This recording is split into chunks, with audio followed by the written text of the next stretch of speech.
again. This is part 2 of the Mystery of the Monster movie. I'm going to read chapter 2 right now.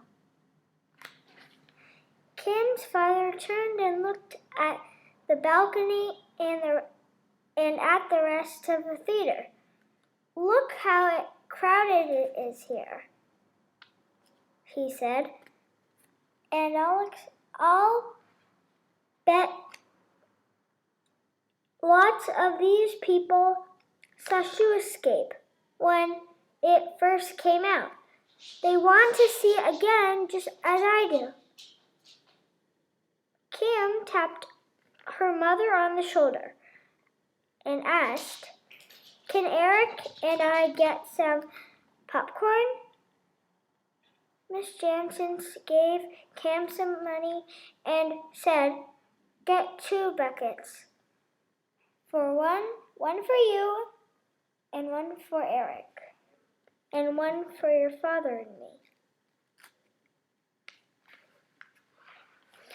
I wonder why Shoescape has never been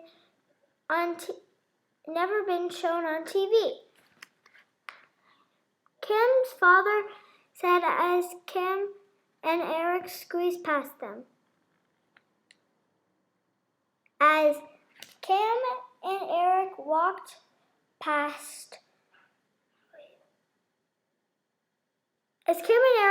down the aisle toward the swinging doors, Miss Jansen called to them, "Hurry back, the lobby was still crowded." There was a few people waiting to buy popcorn, candy, ice cream, and soda. "I'll wait in the line," Eric said. "I want to test your memory again. Look at me, the way you did the last time."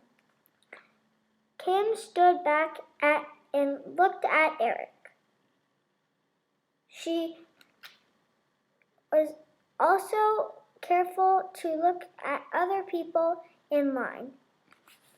There was a short, heavy man with a gray beard. After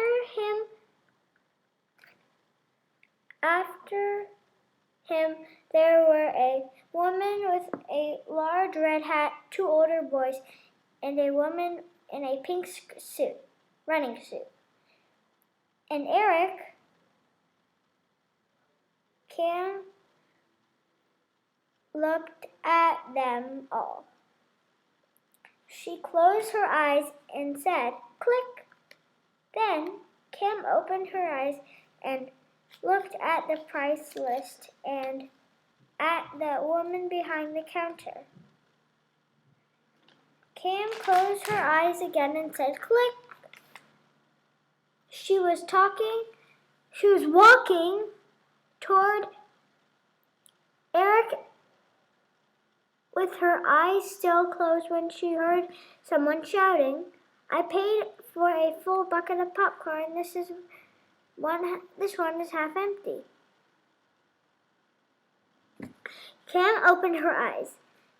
It was the man with the gray beard who was shouting. He was showing the people in line his bucket and asking them, "Does this look full? Does this look full? Does this look full?" Eric whispered to Cam, "That bucket is almost full." "I don't know why he is making such a fuss." The theater manager came out. He asked the woman behind the counter what the problem was. She pointed to the man with the beard. "Oh, yeah, it's you, Mr. Bender," the manager said. "Look, I don't want to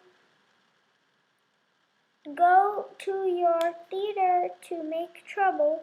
I wish you wouldn't come here.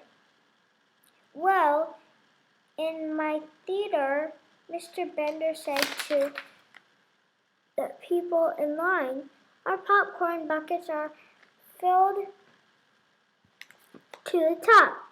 And coming to Bender's Bargain Theater to triple feature 3 great movies for the price of one.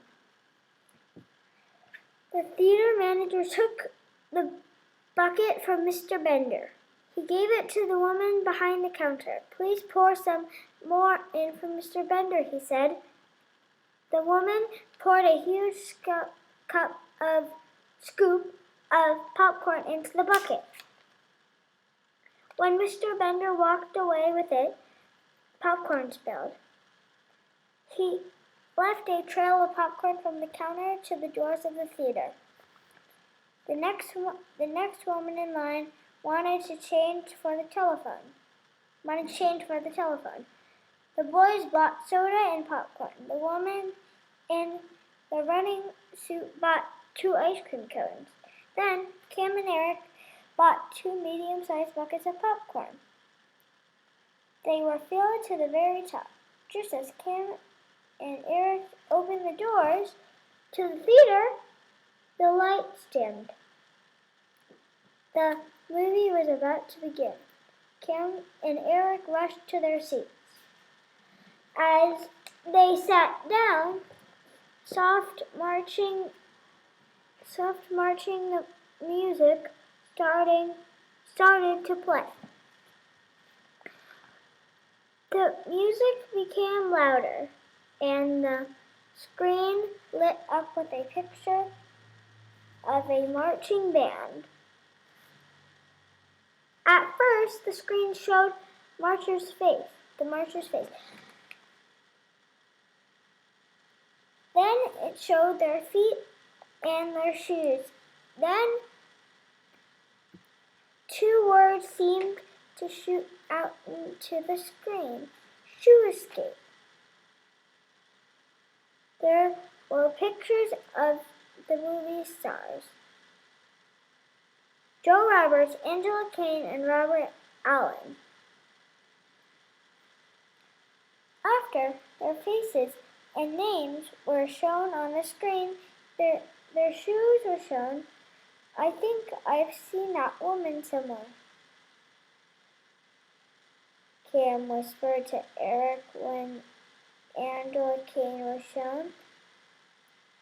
Well, I don't think she's a real star of this movie. I think her shoes are, Eric said. Cam took a handful of popcorn and looked up at the screen. It was early in the morning. A man was just finishing getting dressed. He was trying his shoes. When the man ate his breakfast, one of the threads holding his shoe together broke. Another busy street on the way to work, threads both shoes opened up. His shoes were coming apart. The man stopped and waited at the corner. Other people stopped too. The threads were on their shoes were opening up. Without looking away from the screen, Cam quickly ate the popcorn in her hand. As she took another handful, Eric whispered, "This is scary."